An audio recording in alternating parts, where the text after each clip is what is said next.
Биз ошондон баш тартып жатабыз. Эми ана кишинин позициясын түшүнбөй, биз полностью бас тартабыз да бул позициядан. Бул нерсеге мүмкүндүк бермейт. Демек биз бизди семиртип турган басты фактордон бас тартууыбыз керекпиз. Алкаштар 100 грамм ыктаймыз, 100 грамм 1 литр ичип болду. Көптөгөн мемлекеттер сондаймы да? Ондай эместигинде достар. Хотя бы 1-2 пайыз көбөйсө, это уже көрсөткүч деген нерселер. Ұят деген терминнің екеуінің арасында кедергі болып тұрғандығында Эми бул көйгөйдүн себеби катары көрөбүз да, жаштар алганда, көзүн жаш алгандай болуп калышат. Ошол нерсе бүгүн десе көрө аласыздар. Жок көрө албайсыздар. Ну ладно, кетип өтүп кет. Чё? Сенин колуңа керек. Идеологиялык процесс туура келбейт. Пусть керемет жетишке жетпей калсын. Сол үчүн мен башка да боло алам. Сол үчүн мен баарын истейм. Бизге эмне кереги бар дейсиң? Оппозиция дәл азыр жеңилди.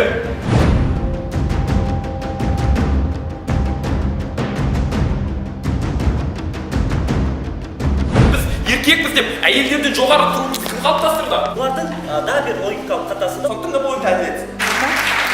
Қазақ қырғыз ағайын біз өте жақын халықтармыз, өте туыстас халықтармыз, сондықтан осы береке бірлігіміз аса берсін. Әлбетте біз Азия балаларына қамқорлық фонду мындан ары дағы эл аралык уровенде, мындан да чоң уровендерде, мындан башка интеллектуалдык оюндар менен бирге чогуу кызматташсак. Достук күчтүү жана бекем сезимдердин бири. Ойлордун тунуктугу жана төп келүүсү.